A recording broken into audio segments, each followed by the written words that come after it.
Oh man, I need a new desk mat. This one's starting to fall apart. Like our podcast. Not anymore, though. We are back, baby. The 1BC podcast is back. No longer falling apart over here. What a phenomenal opener. Thank you. I love Thank it. you. Christ. I'm working on my segues. But the 1BC podcast is back with Khalid, Nate, and Matt. We back, baby. We have rebranded ourselves, so we'll still be talking about League of Legends and all things Riot Games, but we decided that we're gonna add some variety to the streams so that we can talk about pretty much anything that's on our one brain cell. And by rebrand, you mean we're still using Matt's dumb face, right? Of course. It's just all the things that go along in his brain and not just things that are Riot based. Yeah, I mean, we're definitely still crackheads when it comes to the inability for us to let go our addiction to League of Legends. Of course. But yeah, we'll be talking about other stuff that we're more interested in on a daily basis, since League is definitely our ex-girlfriend we can't let go of right now. Yeah, definitely has damaged our brain, but we'd like to show you the different things and the different. I don't think League is an ex-girlfriend. League is definitely just crack cocaine that we can't get rid of. Much like an ex-girlfriend. They're both it keeps coming back and has destroyed our brains. So yes. I think we're getting a little too close to I Will Dominate's brand right now, so we need to back off a little bit. Well, maybe that was my topic for today. Maybe it was drugs. It's not, but maybe it was. I have a League of Legends related topic, actually. Oh, okay. Would you like to start with that? Yeah, go ahead. So it's a hot button issue in the community right now, and it's going through what is it called? The PvE, and it's the WASD controls. WASD control. I'm actually super excited for this. Not gonna lie. I am actually. Wait, you're excited for the topic or excited for the WSD? I'm excited for WASD. Yeah. Me too. Wait, you too, Matt? Dude, I'm an ADC player and I'm not interested in it at all. I feel like for ADCs. I should have the most interest, and I'm just like, I just got too much of a boomer mentality, I think. Like, I played a few games where I've tried to change like the control setup that I use, especially probably Warframe was my biggest one. Tried playing a controller, and I just couldn't do it. I hated the game so much by trying to like learn new controls. I've been using the same controls for 15 years for League of Legends. I don't know if I'll be able to change. See, for me, it's the boomer mentality that makes me excited for the WASD controls, because I play so many other games that use those controls that when I come back to League, I have to relearn how to play the game. It's like, I've got my hands on the wrong keys. I'm like, oh wait, I have to like click to move. That's right. So like, for me, it'll make League of Legends much more intuitive, even though I've played it for over a decade at this point. I feel like it'll be more intuitive to come back to after playing other games. So I'm pretty excited about it. It's going to be so funny when they roll out the MMO and it doesn't have WASD. I will rage quit.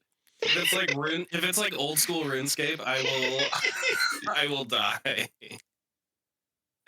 That would be crazy. I'm of the same mind as Nate, where I started playing other games that have WASD controls, and every time that I come back to League, I press my W coming off spawn, or like some other ability. Actually, I ghosted yesterday trying to walk right, just because I was so used to like the WASD movement.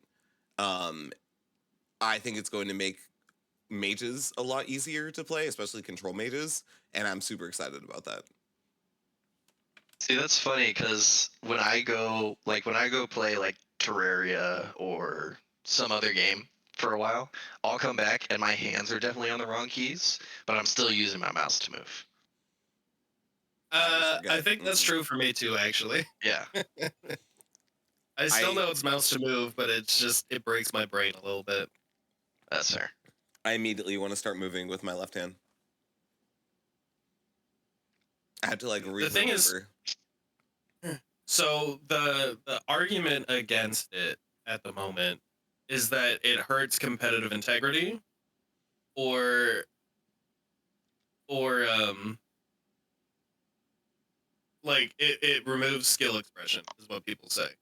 So they're saying that like because you don't have to like do mouse flicks to both run away and fire your skill shots, it's removing skill expression. And to me, that's a bad argument because like do we care about that skill expression or do we care about the mental and knowing what to do when and being able to actually get it? Like added complexity is not skill.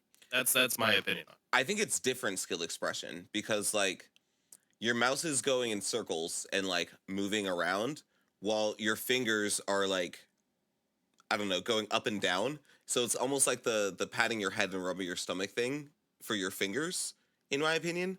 And so I think that is going to be a little bit more complex for people to get their head around, especially because, to Matt's point, people have been having these same habits for over like 10 years. Like Faker moving over to WASD controls is probably going to be like really weird for him.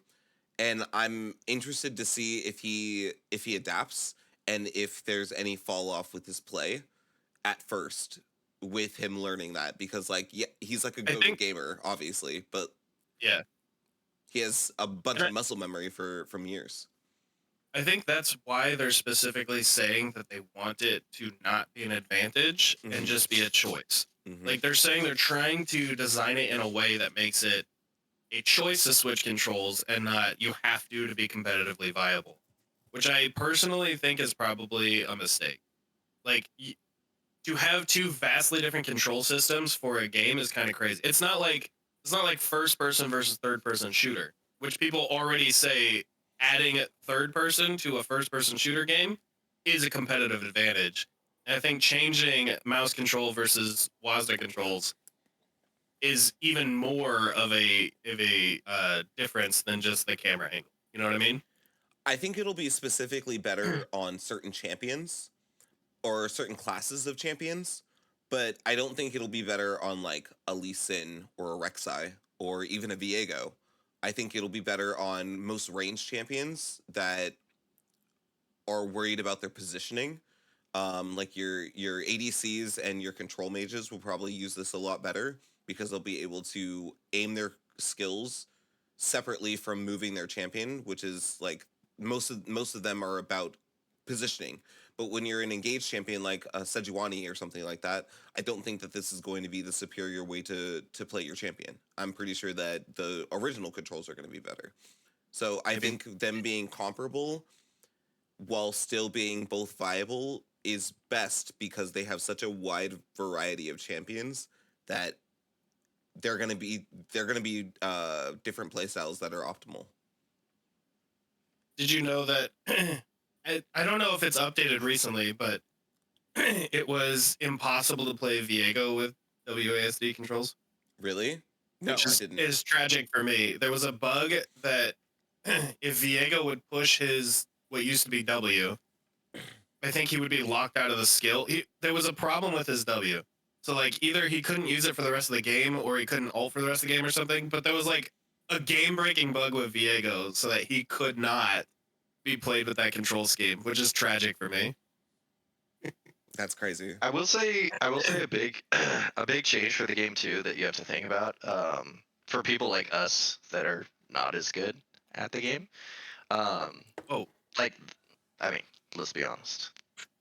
KJ's the only person that essentially like it goes on Summoner's Rift sometimes. You and me don't go to that bad place. Doombots, dude, come on. Okay, that doesn't really count though. That's like a Doombots map more than Summoner's Rift. Let's be honest. True. But like the mouse clicks thing, where like pros normally click closer to their champion. Yeah. Like a lot of people that play, you know, in gold and silver that don't necessarily have like that mouse click aspect down, like it probably won't be as big of a transition for pros to switch to WASD because it's essentially just hyper close mouse clicking if you think about it in a way. Yeah. So And- that transition will probably be easier for pros, whereas not so much for like people on the ladder in the community to like absorb and adapt to. It kind of comes back to what kind of skill expression do you want in the game? Because for a while, people fight. They would fight the jungle timers, which is now in the game, and people said like, "Oh, it's an important skill for junglers to know when their camps are coming up, and you just have to have that in your brain."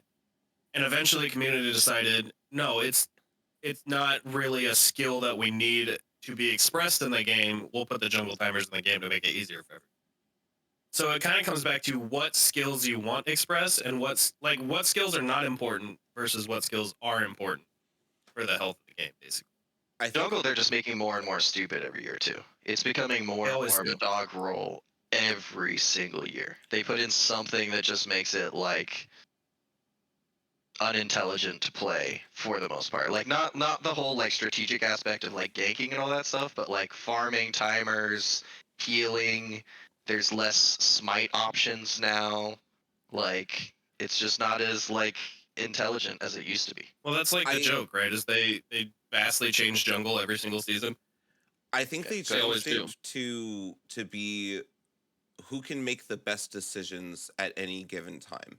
I think League is now a decision making game, not an information game. And it used to be who could gather the most information or have the most information while denying the enemy as much information and then make the best decision.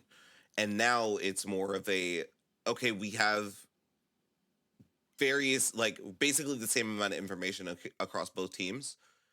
Who can make the best decision given the circumstances and like positioning on the map and map rotations and things like that. It's not necessarily who can gather the most information, but who can do the best with that information given. I just think that they changed what the skill expression is supposed to be, but I think it's still very skill intensive. It's just differently portrayed. And it makes it easier for me. Like I used to like jungle because of the ability to like control the information and like Mhm. stealing jungle camps away and like memorizing those timers.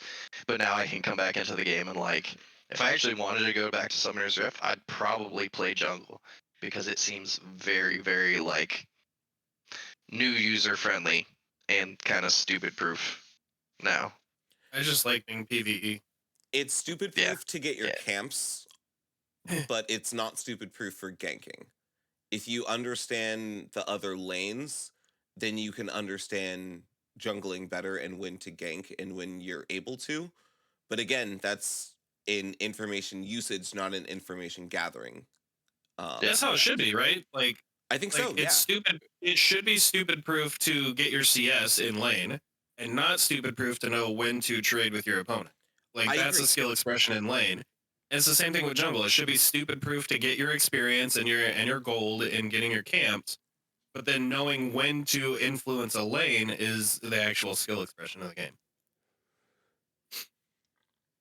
I think that's the design, like the direction that the design team has been going in for like the last couple of years, is trying to make things as beginner user friendly, have the lowest skill floor, and still keep the skill ceiling as high as possible. All right, so we're tentatively excited. 2 out of To 3 round out this tentatively topic? excited.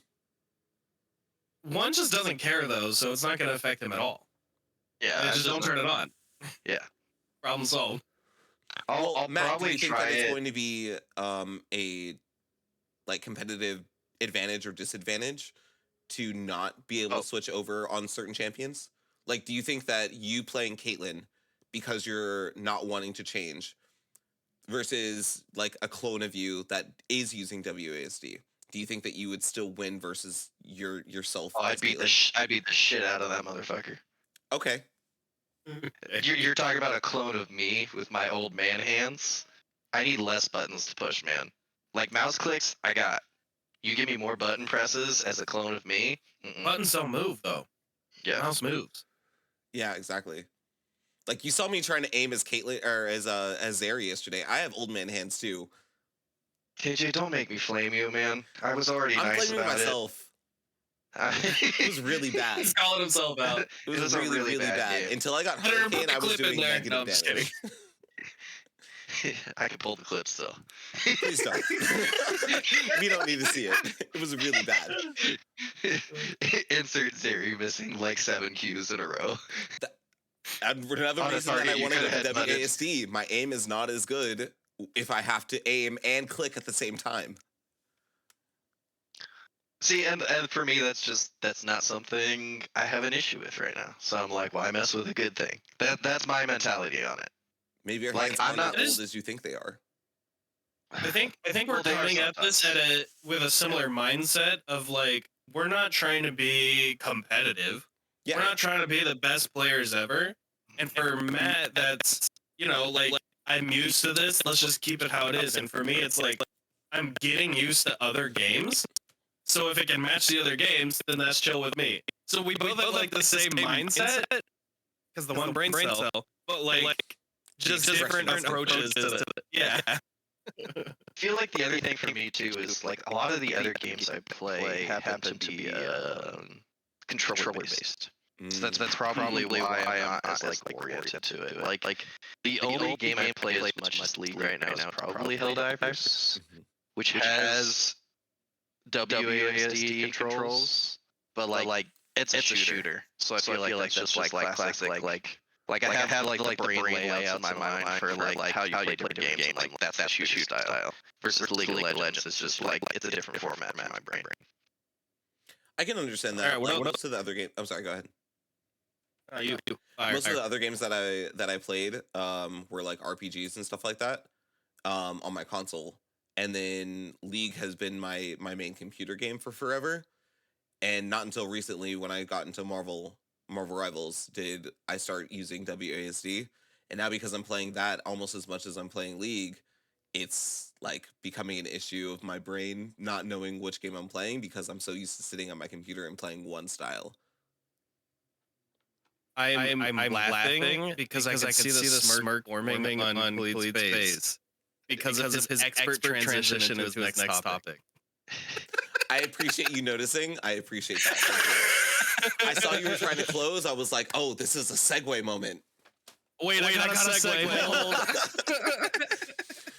So the topic I wanted to talk about today was Marvel Rivals, obviously. It is my favorite game. It is the game of the year, in my opinion. It came out in December of last year with Season 0. And I took like at most a 2-week break off just to like try to test myself if it was actually a good game or if I was just like into the hype. And I was dreaming about the game like I do League. And so I knew that I needed to come back and play it. It's bad. But I love this game. Maybe don't hit that on the internet. I mean, I feel like Like, I gamers don't- dream about video games a lot, and they'll have like epic moments where they like will think about something that they wanted to do or could have done differently in a game. I feel like all of us have had at least one dream like that. That's what I've certainly dreamt about building efficient factories. So exactly. Matt, have you never had a game about playing a video game or being in a video game? No. The closest thing that I could attribute, which I don't even know if this is video game related, this is probably more like anime related, is when I was a kid and I used to get scared of nightmares, I would summon Pokemon as like my defense mechanisms. Oh, that's awesome. cool. That's probably the closest that I could get to it. Huh. But no, I've never had like a Minecraft dream when we were playing Minecraft for like Nate remembers. I used to like they'd get offline, I'd be online for like 12 hours, they'd come back and I'd have like an entire mansion built. MCNSA, baby. Shout out. No. I have dreams. I have like stress dreams like that about work, where I'm like, oh, damn, like I should like really change this entire system to be like easier for me to handle on a day-to-day basis. Never video games. Huh. No, I enjoy it in the moment, and that's it for me. Now I'm like constantly That's thinking about interesting. ways that I could play differently or like build differently or just like I'm reliving moments and like thinking about how I could do stuff more efficiently all the time. So what's special? Is there something special happening in Marvel Rebels right now? What's going on? So a new season is coming out. They're releasing a new tank, and she's flying. Her name is Angela. She's Thor's sister. And then in a month, well, now they're releasing a hero every month, which is super exciting. So 12 heroes a year. And unfortunately, we have too many DPS players and too many DPS champions. So we have another DPS coming out in a month. It's Daredevil, but Matt is super excited about it. I finally convinced him to play, and we have a time set up to play now, and now he has a new main to play as well. So all of the things are working out together. Exciting. Mm-hmm. I've had the game downloaded since day one and never played it. So we'll see. We'll see how it goes. I played some shark guy with lead like a second, and then never showed up. Yeah, he played Jeff once and then decided that he didn't want to play ever again, which was understandable since Jeff is like one of the worst characters to play. But you know, it's not really a great intro to the He was my. I played a few, but Jeff was my favorite. I saw a lot of Jeff clips. Yeah, he's a troll because he like vomits people off the map. Yeah. Ironically, he's like really good now. He's like probably, I don't know, I would say top 5 healers. There's only like 9, but he's still top 5. Not like a troll pick anymore.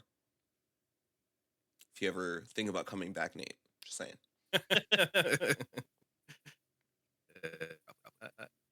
Join me, Nate. I enjoy games more when we actually have cohesion on the same team. Exactly. Yeah, shooters are something that I get into shooters because other people are into them, but it's not my genre.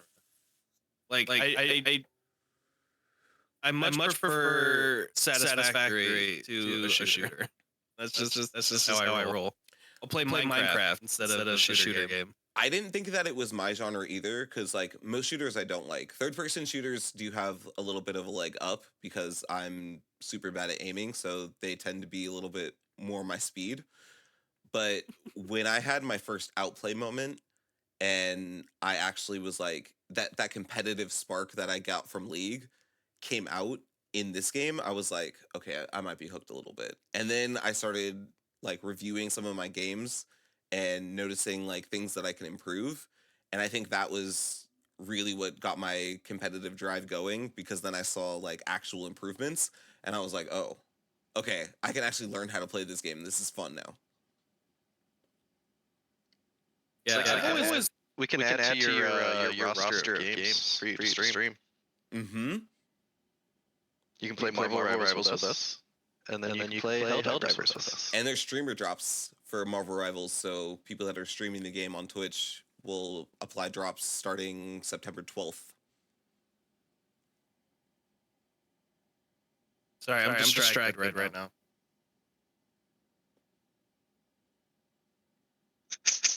Is this like a ninja moment? What's a ninja moment? Yes. Based on his face, it sounded like a ninja moment. I did play Helldivers a little bit. I did play Helldivers, but like this light is too bright. Should I turn this off? Yes, that's better. I played like 2 missions in Helldivers, and then I got friendly fired by some guy. Although he did it. So I didn't know the game. So I like dropped in a place. I grabbed the 2 things I was supposed to do, and I like extracted. And then the next time I tried to do that, somebody joined my game. And as I'm extracting, he like friendly fires me and then leads me around the map to go pick up more stuff. And I was like, oh. So you're helping me by friendly firing me and stopping the extraction. Got it. Yeah. No, that's fair. That's fair.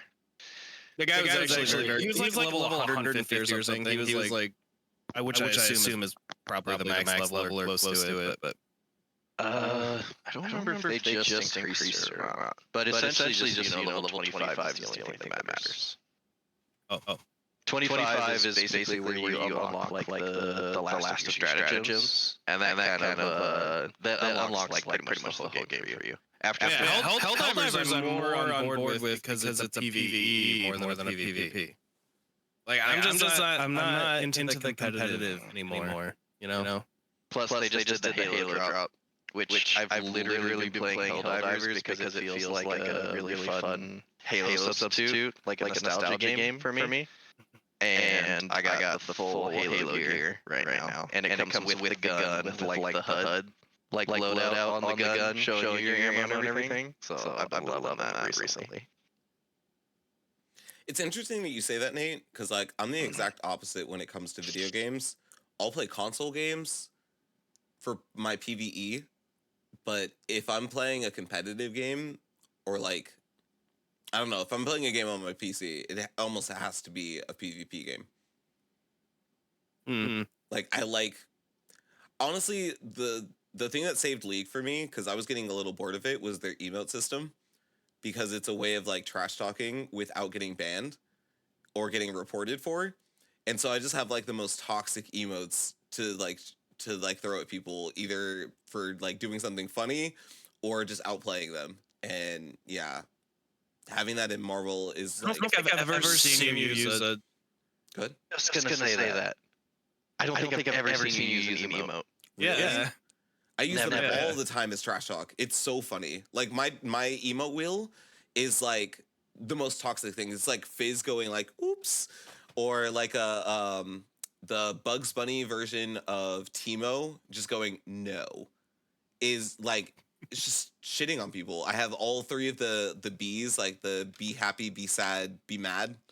Yeah. Dude, I love the bees. I only have one though. I want the collected bees. all of the emotes. Like, yeah, I'll show you. Good, I'll show you guys my emote reel after this. I think I have all of them, and I got them for free from Hex Tech Chests. I am missing. Dude, like, I've had the worst luck with Hex Tech chests. I still have not unlocked a single Hex Tech skin. Not a single one. Crazy. That's crazy. I mean, like KJ actually spends a little more money, so he's probably gotten some essence from that. Yeah. But I think I have like 6 Hex Tech skins, at least. And that was when they were only allowing you to spend that to buy Hex Techs. Yeah. And now they have all the other skins in there, which I don't really care about. I mostly just I still only use them to buy Hex Tech when I can.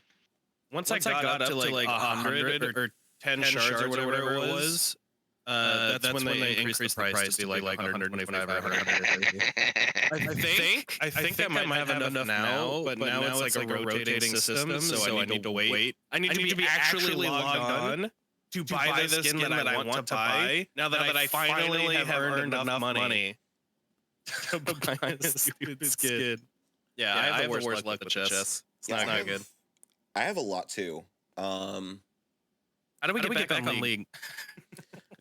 We ever leave? Yeah, exactly. The one brain cell always goes back to the source. I mean, my next topic is pretty much entirely League related, which is just Riftbound. So Crazy. See, now it's a new That's not season. League. That's It's Rito. just a full-on League of Legends content. So what's going on with Riftbound? Yeah. So the release date is Halloween. Sweet. So they'll be dropping everything then. Which is I'm trash. actually in 2 hours? I'm going no 4 hours. Yeah, 4 hours. I'll be going to do a demo to play some of the decks available. I already know that I already know that Victor is broken. So I'm he gonna try has a to- minion deck, right? Where he just creates a bunch of Yeah. summons? Okay. Yeah, and there's not really in like the Origins release, which is like the initial wave that they're releasing. There's not really a good deck that can take him out. Like if he starts to ramp, you're kind of just screwed for the most part. Okay. So yeah, meta is So going to use be him while you can. yeah. Like he's not going to be the be all end all. There's a lot of like unique mechanics that you can build decks and create like counters for it. But essentially, like that's one of the ones that like it's the easiest to ramp, it's easiest to play. It's going to be the majority of the pro decks that are played in tournaments, at least in the first wave of the game. So my goal is I'm going to go to the shop and I'm going to tell him I want him to play the Victor deck, and I'm going to try to beat it with other decks. So you can figure out how to counter it. yeah. I'm See the cards I need. I know that they said that they already were designing set 2 and may have already wrapped on like the initial card designs. And so I'm assuming that something in there is meant to counter what Victor is now in set 2. Yeah. Well, they'll be, right? Yeah. There'll be, and there's likely going to be a entire deck that will counter it. Mhm. But the nice part is a lot of those cards will be able to like be pieces that you can kind of use. Yeah, in the original decks or origin decks, right? Yeah. So it'll. I'm interested to see once they release like Series 3. Series just activated because I said series. I was like, why did you cut out? What There we happened? go. Yeah. My phone tried talking to me. Shut up. But yeah, by the time they release like set 3, whatever they're gonna call it, whatever, it'll be interesting to see what launch they do, because stuff like Pokemon took what like first 5 years basically. They released like 4 sets, and most of them were kind of like duplicates of each other, because they had like the 3 unique sets. There was Team Rocket, and then they did Base 2, which was essentially just re-releases and reprints of the old cards. So it'll be interesting to see what kind of schedule Riftbound goes with. I know there's a lot of other new like TCGs that are popping up, like One Piece one is blowing up. And there's a couple others that feature like a lot of crossover animes and stuff like that. Forgetting what it's called. It's called like Universes Collide or something like that. But yeah, it'll be interesting to see what their release schedule is for new cards and how it picks up. Because I figure a bunch of arcane people will probably jump on this. Yeah. And unfortunately, the TCG market is just kind of toxic right now with scalpers. Yeah. So if people aren't able to get their hands on the product, I mean, Riot's trying to combat that specifically by selling it on their website, right? Yeah. Like Riot's going to be selling them directly from their site, and you have to have like a confirmed Riot ID in order to even buy. So Riot's trying to do something. Is that not true? It is true, but that's not the pure source of where you can get cards. Like my card shop is getting cards that they're going to be able to sell. Technically, Pokemon does the same thing. They actually release cards through the Pokemon Center, which is through VAB. And they've been doing a better job at like breaking down lots and stuff like that. But there's still like millions of people that are in the queue every time they release like some sort of new set. So I don't think Riftbound is going to have that issue right away. Right. But maybe by like set 2 or set 3, that might be a thing. I think, but I'm hoping not. Good. I think the other thing about you were talking about the release schedule. I think that because Riot already has like an established IP and a lot of other, not only just champions, but alternative universes with their skins, that they're not going to have an issue coming out with like new cards or unique sets. Because like you can have an entire like Star Guardian set that gets released, and you can reprint a bunch of different cards that may or may not already be in set 1, 2, or 3 by the time this comes out. But then you can have a new fresh play style on like a Kaisa or a Jinx that is separate from the origins and still make it feel fresh. And you can use some of it'll likely be different colors, but maybe you have one color that transfers over from the origin set for Jinx, so you can use half of that deck and then have a separate play style for the other half with the Star Guardian. Yeah, 100%. But as soon as you said Star Guardian, I just got like PTSD the Pokemon set that released in January, which was like the Evolution set. Oh yeah. That like essentially just like that set, you can pretty much look at like the graphs for Pokemon prices. That set broke the market. It made it like all the scalpers came in on that set. It basically ruined pricing across the board. So something like that in the future could do the same thing for Riftbound. I could see that being like the music set where they release like KDA and True Damage as like a set. Oh, dude. Yeah. I mean, you want to sell it to all like the K-pop girlies and boys like out there, just like, hey, look, here's the K-pop set. You know, you want it. You know, you well, want it. and that stuff happens with Magic the Gathering too, because like when the Lord of the Rings set came out and the Doctor Who set, like people are buying Magic cards specifically for those cards, and they don't care about the actual gameplay at all. Yeah. So like that kind of stuff will probably. Oh, you. That kind of stuff will probably happen in League too, but the advantage that Riot typically has in these situations is they're not first to market, and they learn from other people. Like even League of Legends is not a first to market game. They copy Dota, you know, and like that's how they play. Like TFT was not first to market. Riot just took what was already popular and made it better. That's just what they did. Blasphemy. So hopefully they'll do the same thing with their physical TCG, and they'll be looking at the lessons that MTG and Pokemon learned and which do it better. To clarify, it is not a copy of Marvel Snap. It is not. Okay. Sure. And TFT is not Dota Auto Chess.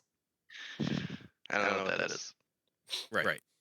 And no one does. And Dota 2 also. I literally doesn't. discovered Auto Chess as TFT was coming out, started playing it, and was like, this is a really fun game. I can't wait till the Riot version comes out. Apparently, I haven't looked too much into it, but apparently they made like a weeb gotcha auto chess, and apparently it's damaging the TFT market right now. Yeah, they Hoyoverse, the people that make Oh no. yeah, Oh, they're screwed. they made a gotcha TFT. Oh. All right. Well, there goes the Chinese market. They were one of the biggest TFT markets actually. It's like 50 in the Eastern player base of like who plays League and who plays TFT. Jesus Christ. All right. But yeah, I also would just like I'm actually there, Nate. The League or the Lord of the Rings Magic set.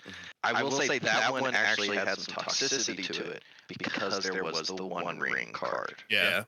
And so that created like the ultimate scalper market of if you get that card, it's worth, And the card was already worth like $5 million before it was even printed. Exactly. And I mean, like that's like there's Pokemon does the same thing. I'm sure other TCGs like Magic the Gathering probably do the same thing. Final Fantasy, like card game, like all of those probably do the same thing. There was before it was even released, the Prismatic Evolutions Pokemon set I was talking about. The main card was something like $2,500 before it was even released. And now it's like a $800, maybe $1,200 card since then. In the last honestly, though, that's still better than what Yu-Gi-Oh does. Like Yu-Gi-Oh is the other card game that we haven't really talked about yet. One of the big ones. And it's the one that I've played the most of and have a lot of nostalgia for, but it's a very, very toxic game. Like every new set, there's like one card that's worth like $120, and then within like a few months, the card's worth like $20. Like without fail, that's how it always works. Like Yu-Gi-Oh cards have an insane value when they come out, and then lose all of their value within a few months. And usually they make OP cards and then put them on their ban list. Like after that, it's just Yu-Gi-Oh is probably the most toxic when it comes to pricing like that. Pokemon, I feel like maybe it's changed recently with what's been going on, but I feel like Pokemon has always had a much more consistent pricing for their cards, and I think Magic's probably the most solid one for that.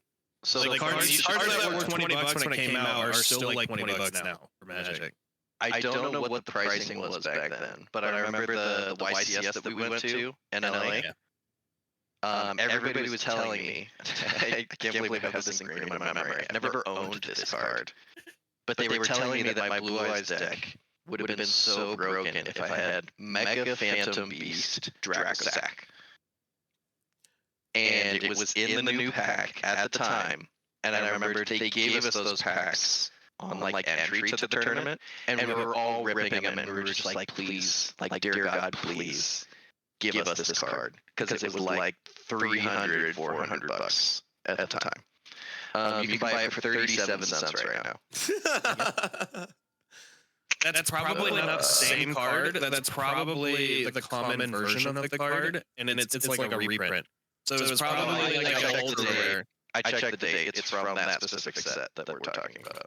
That's crazy. And it's probably, you know why? It's probably banned. It's probably on the ban list now.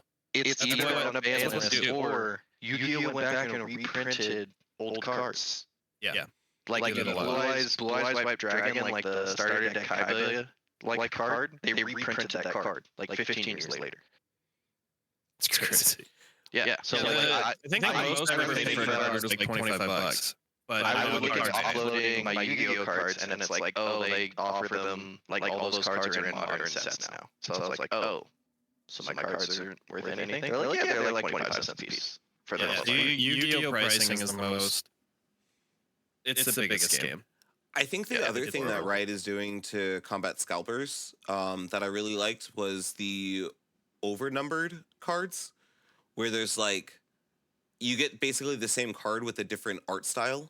So I don't think the cards themselves will be hard to find. I think the like alternative arts will be the ones that are more valuable and will have like the resale and like the scalper market. But you'll still have access to the cards to play whatever deck that you want to with the normal art as well. And I think that will probably make the scalp prices like, or deter scalpers a lot, because they only have one type of card and you have to buy so much to find one of those. I mean, there'll still be a strong scalping market for that, but it at least won't affect the actual gameplay. Mm-hmm. Like if you want to use a card in your deck, there will be a cheap option for it. Yes. But if you want to be a collector, there's going to be a heavy scalping market for that. Yeah, I was going to say, welcome to my TED Talk, AJ. Nate is 100% right, and this is the way it is with all TCGs across the board, especially if you want to play with decks. Do not buy packs, buy singles. And if the Rift-bound set is anything like Pokemon, for instance, I'm going to keep going back to that because that is where all of my knowledge is, since Nate and I have abandoned Yu-Gi-Oh pretty much completely. Yeah, it's valid because Pokemon's like the biggest TCG and it's one of the oldest. Like there's two. Yu-Gi-Oh is technically the third, but one of the most common things that Pokemon will do is they'll have like essentially a common card, which is like the stereotypical Pokemon card, and then they'll have like a full art version of that card. Does the same thing, has the same abilities, and then they'll have like an illustration rare of that card, or a special illustration rare, which are like secret rares, and then possibly they'll have either a rainbow rare or a gold rare. They all do the same exact thing, but it's just a design thing. Me as a Pokemon collector, not necessarily player, which you can see my cards right there, but that hurts me. Because it makes it harder for me to collect cards that like players don't care about. But the reason that you buy singles and not packs is because scalpers buy the packs because they have the chance of having that like $1,200 card in it. Yep. Which makes the pack, instead of being worth $5, they sell it for like $700 because it has the chance of having that $1,200 card in it. So, but if you get singles and you just want cheap cards because you don't care, then yeah, you can put together a deck for, you know, like $25 because all those cards are worth 50 cents because nobody cares about them. It's also great though because yeah, you can put together whatever. It's kind of what they were going for with Legends of Runeterra, like giving people the ability to put together the best deck or whatever deck they want, but also you have to be able to monetize in some way, and then letting whales and like collectors monetize the game by paying so much for these, like buying all the packs to get the valuable cards is good. And it's also like if cards are expensive, that's bad in a way, but it also means there's a good collector market for it. Like if there's super rare art cards, then that gives people reason to collect the cards. And like, yeah, your average player's not going to be able to get those cards really, but having a solid collector's market is always good. Like it gives people a reason to want to collect the cards, which is one of the things I really like about Magic, even though I didn't play it much, is like every card would list the artist on the card, and then there would be like signature cards and like all these alt art cards. They were just like so cool looking. Yeah, I never like collected them to get to that point, but it looks like Riftbound is going to have a lot of super collector worthy cards, which is very exciting. And like I'm probably not going to get many of them, but I might. They're kind of cool. Also, this kind of just popped in my head, but I kind of want to say it now just because it's like a funny like connection. Essentially, packs are going to be like Hextech chests when you think about it. No, not Hextech chests, please. Well, because your luck is gonna suck. So Come on. yeah, but me and KJ are gonna be fine. We're gonna be all the secret rares, all. But like, think about it. Like, essentially, you're opening a pack, and it's like you could get that skin, or if you're not getting that skin through your Hextech chest, you pay a little extra money, and you get that special card. I'm gonna have the best luck with this box. I told Matt that I was gonna buy one box, and we're gonna see how many rare things I get from it. At least, we're gonna have that in-person opening on Halloween. We could do it on the pod. I want to, but also I don't want to leave my kids on Halloween, so probably not. No. Because I'm getting the majority of cards, right? So I'll just set up a top-down camera, and then I'll open the cards and then like set them in piles. Yeah. For the three of us. I'm gonna be a pack opening streamer. It's gonna be great. But just for you guys. Yeah, exactly. We'll voice call. I'll stream it. I'm down for it. I'm down for it. That sounds hilarious. We'll do it like how, like when we were playing games, and you have like all three of our profiles down at the bottom. We'll do it like that. I'll trade literally anything for an alt art Ari. I know you will. He'll give you $500 straight up. It's $429.99. Thank you, but yes, I would. Actually, do the cards even have like market prices yet? It's not listed as a common thing on TCG Player, which is good. The scalpers not out. They don't know. The cards are out in China already, aren't they? I think so. I think so. No. Riftbound. There it is. They did say that the next sets should be global releases, but this one is not a global release. It was released first in China. Oh god. I don't like Matt's face. That's like ever, but it's extra bad right now. That's scalper prices right there. Yeah, TCG players already get hit right now. But there's obviously no single card prices because nobody's been able to like pull any single cards yet. I don't know how much is a pack actually. Ooh, okay. So I did hear something about Riftbound in the news a couple weeks ago, and it was how they had basically taken down their free online like player section.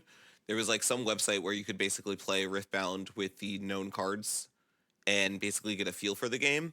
And then Riot shut down the server that they were playing it on.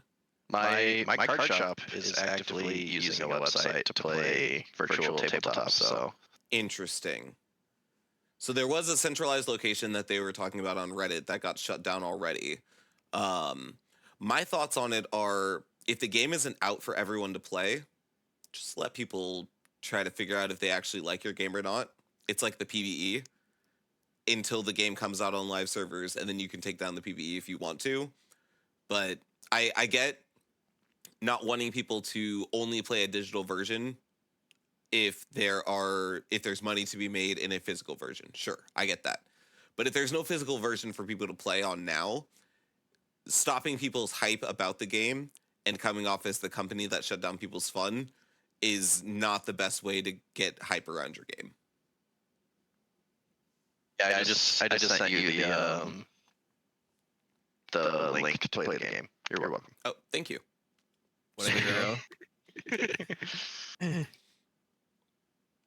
Yeah, I don't know how I feel about that. I guess I don't have strong feelings because, like, yes, shutting that down is kind of like, why?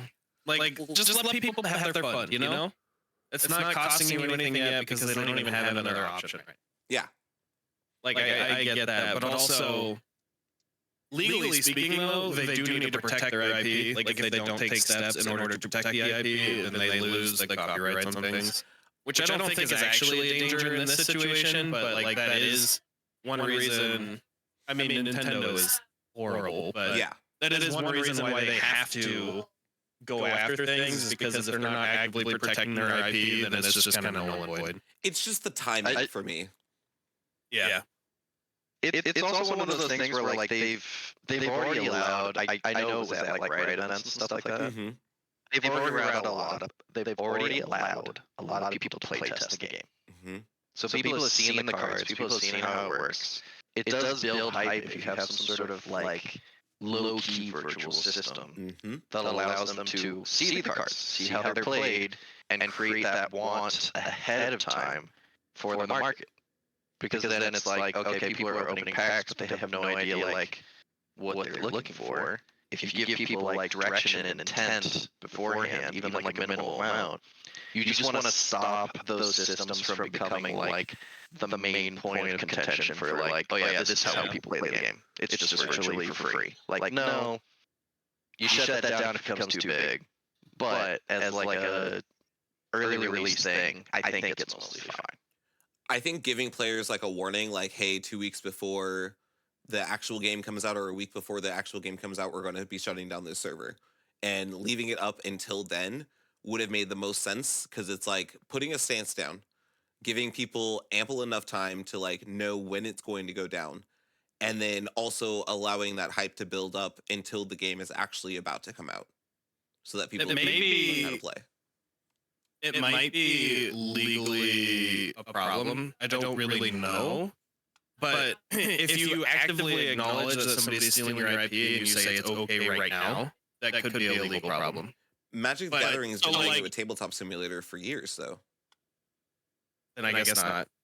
But also, I can see how they could make the argument that allowing the free version of Riftbound online takes away from people playing Legends of Runeterra. There could be an argument made there too. Fair. I mean, maybe. But I think... Good.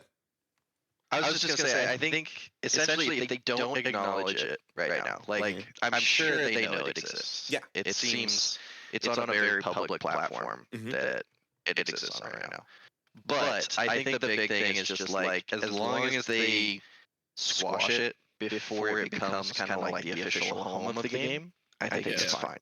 If there's no ranked ladder system for the current iteration that exists online, so people aren't flocking there to constantly play the game, it's just kind of like a trial run, like you want to test stuff out, you want to simulate it. There's a lot of stuff, like you were saying, KJ, there's dozens of websites that do that for Magic the Gathering. So you can make sure that it's like, hey, I put together this card list. Before I purchase it, I want to simulate like, what do my hands look like? What do my first 3 turns look like? Like you can do that on a lot of different systems. As long as it stays like that, I think it's fine. As soon as it starts to get to the point where it's like, we're holding a tournament and it's based off of this like modded system that exists, it's got to go that way. There is actually unofficial like Yu-Gi-Oh websites too that do even have ranked ladder system, but it's not like. So you just have to be able to read, like they have all the cards, and you have to be able to read them and then act accordingly. It's not like an actual game where like when I play a card, it changes the other cards. That's not like how it works.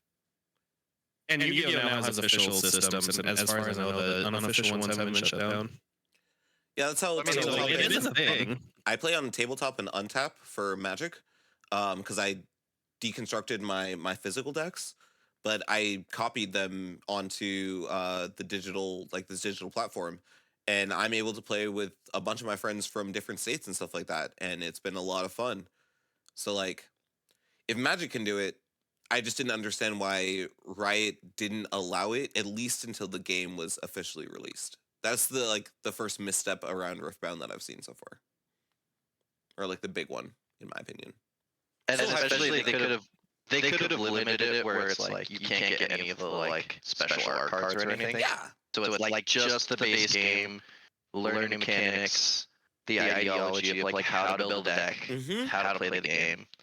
I mean, that's the entire reason why my card shop is doing like demos. Yeah, Because they want people to learn how to play the game, so the card shop can benefit from actually selling it on the market, not just to collectors but to players. Yeah.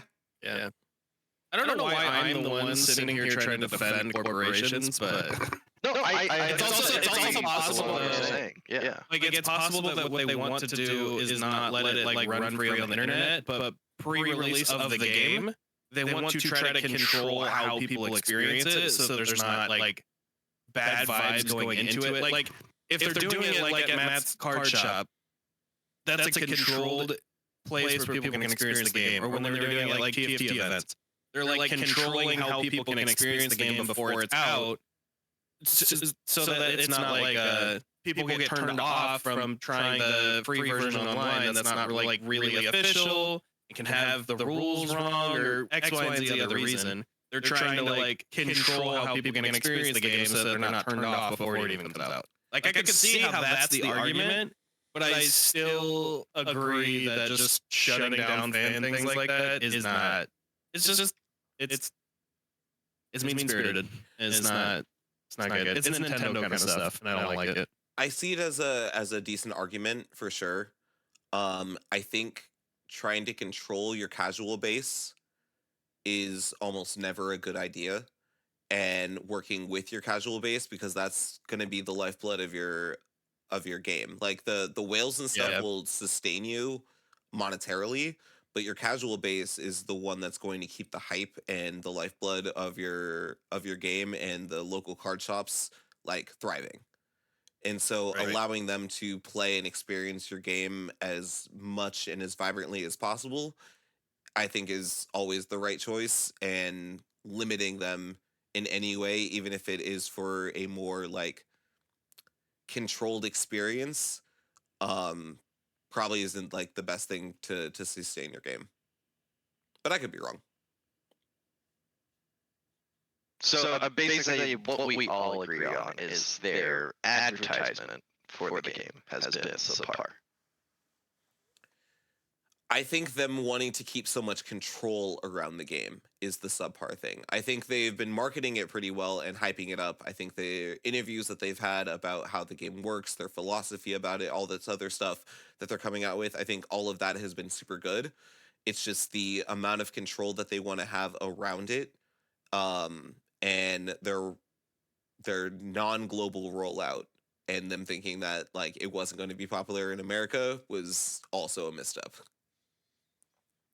I mean, maybe they did that based off of the arcane statistics. To be honest, Maybe because I mean, like Pokemon has just recently started like majorly rolling out Chinese market cards, like unique Chinese market cards actually. Mhm. There's one card featuring like Gengar and Pikachu that's like a $1,600 card right now that you can only get in Chinese packs. Doesn't exist in any other language right now. So maybe they were kind of like looking at that of like Riot and Tencent normally do, which is appealing to the Chinese market because that is where the majority of their income comes from. Yeah. I mean the Chinese markets for things are always like they can even be just looking at the League of Legends market. Like if they're assuming that people that play League are going to play this game, the market for League in China is way bigger than it is anywhere else. So. And with the Chinese limitations on like youth and like underage, like the video games, like them not being allowed to use computers. Yeah, that could also be a reason why. Just like maybe. don't have the tabletop simulator because our main market can't use it. So, but either way, I still think it's a something great we're way to actually like excited branch out about. to other markets because like one of the things that I've noticed is Valorant is super popular in the West, and most shooters are, whereas like other types of games like strategy or information games are way more popular in the East. And so depending on what type of game you should be strategizing your market, I just think it's weird that they didn't think that card games or any type of TCG would be popular in the West or as popular in the West. I think it's because they had developed so much of the card game system before. Like card games, they've always been popular in the West, but ever since pretty much like January, card games have been like mega popular in the West because of the scalper market, because of like the high prices, not just for Pokemon, but for like One Piece and even like sports cards. Like the interest has gone up drastically in 2025 in particular. And that's something just like nobody really expected. Nobody expected for it to boom like this in the West. So I think they just didn't properly account for that. And I don't blame them for that because it's such like a recent drastic change that not everybody expected. Is there any other topics that are titillating the brain cell before we wrap up the pod? I don't think so. I think our brain cells are. I think it's about wrap time. Yeah. Well, I The cells appreciate gotta y'all. move on to family matters. Oh yeah. Yeah. Appreciate y'all joining us on the One Brain Cell podcast, where all things on our One Brain Cell have been discussed. We will be back likely next week for another episode about whatever is titillating our brain cells. Leave a comment and or like on the bottom if you have any topics that you wish us to discuss. And yeah, we'll be back next week. Yeah.